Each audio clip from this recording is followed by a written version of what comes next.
coming out takes a lot of courage, especially when you're among the first. Luke Prokop is a trailblazer in the world of hockey. Not only did he just win a WHL championship with the Seattle Thunderbirds, he's also the first openly gay player under an NHL contract.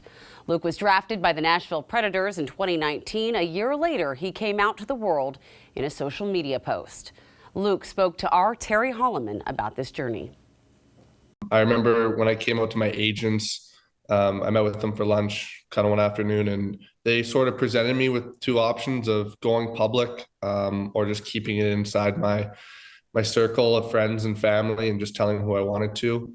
But it was always something I wanted to do, come out publicly. I just wanted to help young kids like me feel like that they could play the sport they love without having to think about their sexuality.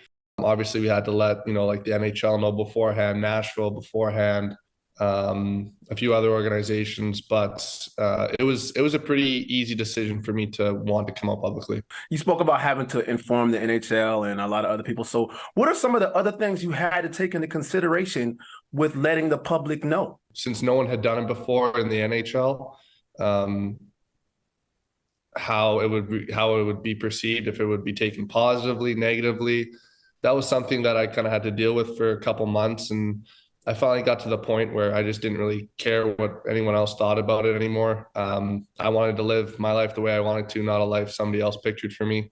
So that took a while. And then having those conversations with Nashville and the NHL really gave me the little extra boost of confidence that I needed, that I knew that it was going to be the right decision to do. What kind of response have you been getting from the public, from the fans? Yeah, it's been extremely positive. I couldn't have asked for a better response, especially on the day of. I know I was really nervous. I couldn't eat that day really. But just seeing how much love and support I got from inside and outside the hockey community was unbelievable.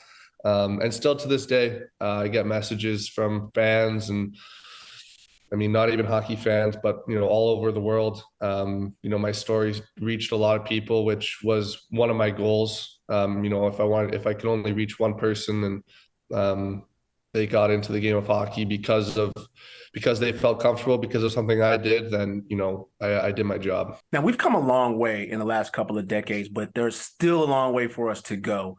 What do you think needs to change before more athletes can feel comfortable about coming out?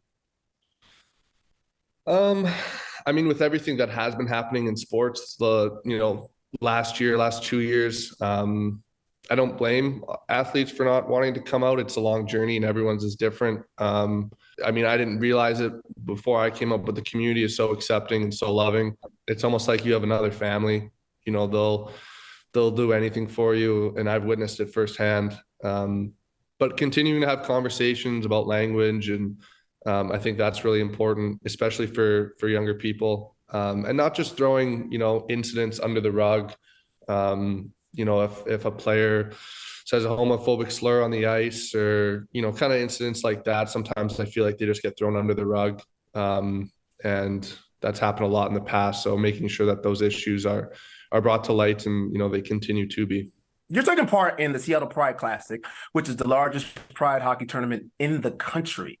What does it mean to you to be a part of an event like this? Really special. This year it kind of worked out perfectly because my season went so long. It was just the weekend after. But being there this year, and hearing all everyone's different stories, and meeting so many new folks, and it was just kind of an awesome group to be around. Everyone was so elated to be there playing in a tournament that they felt comfortable being in. And yeah, I mean, I can't wait to play in it again next year. Hopefully I get the invite back. But yeah, it was an unbelievable tournament, and I couldn't thank the organizers enough for inviting me and putting it on. I was extremely impressed with how it was ran. You've accomplished so much already in your 21 years of life, on and off the ice. What can we expect next from Luke?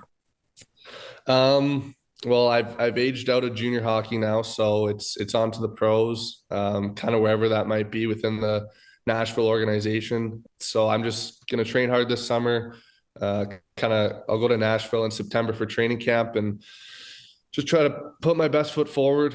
I'm not too sure what exactly my future holds, but I'm really excited for it. And we're excited for you, Luke.